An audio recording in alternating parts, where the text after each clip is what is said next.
गुरुर्ब्रह्मा गुरुर्विष्णु गुरुर्देवो महेश्वरा गुरुर्साक्षात् परब्रह्म तस्मै श्री गुरुवे नमः। जय गुरु जी संगत जी। बेअंत बेअंत शुक्राना मेरे मालिक का, मेरे महाराज का। संगत जी, आज हम गुरु जी की डिवाइन बुक दिव्य आभा के 8वें अध्याय के सत्संग का श्रवण करेंगे। संगत जी, सत्संग का अर्थ सत्य का संग। सत्संग में जाकर हमारी आत्मा तृप्त होती है। गुरु जी महाराज कहा करते थे, सत्संग करन वाले ते सत्संग सुनन वाले दोनों का ही कल्याण होता है। संगत जी, हमें हमारी समस्याओं का समाधान भी सत्संग से ही मिलता है। हमारे सवालों के जवाब भी हमें सत्संग से मिलते हैं। संगत जी, सत्संग आत्मा की वह भूख है जिसकी तृप्ति अन्यत्र कहीं भी नहीं हो सकती। सत्संग में जाकर हमें अत्यंत शांति की अनुभूति होती है। सत्संग हमारे गुरुजी महाराज द्वारा हमें दिया गया एक अद्वितीय उपहार है। कई बार हम ऐसी परिस्थितियों में उलझ जाते हैं कि हमें कोई रास्ता दिखाई ही नहीं देता, परंतु जब हम सत्संग में जाते हैं तो वहाँ पर चल रहे शब्द गुरुबानी से गुरुजी महाराज हमें उन परिस्थितियों से बाहर निकालने का रास्ता बता देते हैं। इसलिए संगत जी, जब भी आप सत्संग में जाएं तो पूरी श्रद्धा आस्था के साथ जाएं।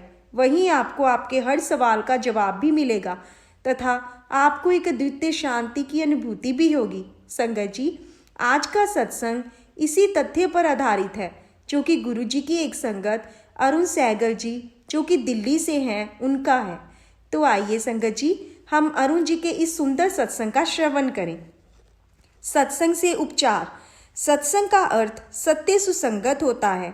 सारांश में लाभकारी श्रवण भी कहा जा सकता है। गुरु जी के सत्संग में प्रत्येक भक्त सत्संगी है जिसमें दुखियों को संदेश देने की क्षमता है। ये चकित करने वाली घटनाएं नहीं है। यहाँ पर श्रोताओं को लगता है कि सुना जा रहा प्रवचन उनकी ही आप बीती है। यह एक ऐसा ही प्रसंग है। श्री अरुण सहगल सिर में खून के थक्के के कारण चिकित्सालय में प्रविष्ट हुए थे। उन्होंने कभी गुरु जी के दर्शन नहीं किए थे। एक भक्त जो सहगल को जानते थे उनसे मिलने पहुंचे और वार्तालाप में उन्होंने गुरु जी का वर्णन करना आरंभ कर दिया। यह स्वयं में एक सत्संग था। सहगल द्वारा सत्संग सुनने के पश्चात चिकित्सकों ने देखा कि वह खून का थक्का मस्तिष्क के कर्मण्य क्षेत्र में चला गया है। यह चमत्कार सुनने के बाद उस भक्त ने सहगल को बताया कि उन पर गुरु जी की कृपा हुई है और अब उनको चिंता करने का कोई कारण नहीं है। तथापि रोगी ने इसकी उपेक्षा करी और समझा कि यह गुरु कृपा नहीं अपितु संयोग है। अगले दिन ही चिंतित चिकित्सक ने सहगल को बताया कि मस्तिष्क को जाती हुई एक नस में बहुत अधिक खून के थक्के हैं और तुरंत गंभीर परीक्षण करने की आवश्यकता है। उन्होंने चिकित्सा पद्धति का वर्णन करते हुए बताया कि वह बहुत संकटपूर्ण होगी।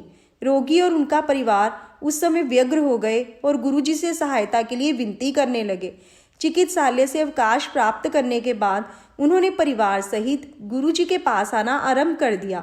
3-4 बार गुरुजी के यहाँ आने के पश्चात गुरुजी ने सहगल को लंगर खाने को कहा। उसके पश्चात गुरुजी ने उनको स्वस्थ घोषित कर दिया। गुरुजी के वचनों की सत्यता तब सिद्ध हुई जब सहगल ने पुनः अपने सब परीक्षण करवाए और उसके नकारात्मक परिणाम निकले। जय गुरु जी संगत जी। आज की सेवा के लिए बेअंत बेअंत शुक्राना मेरे रब का, मेरे मालिक का। जय गुरु जी।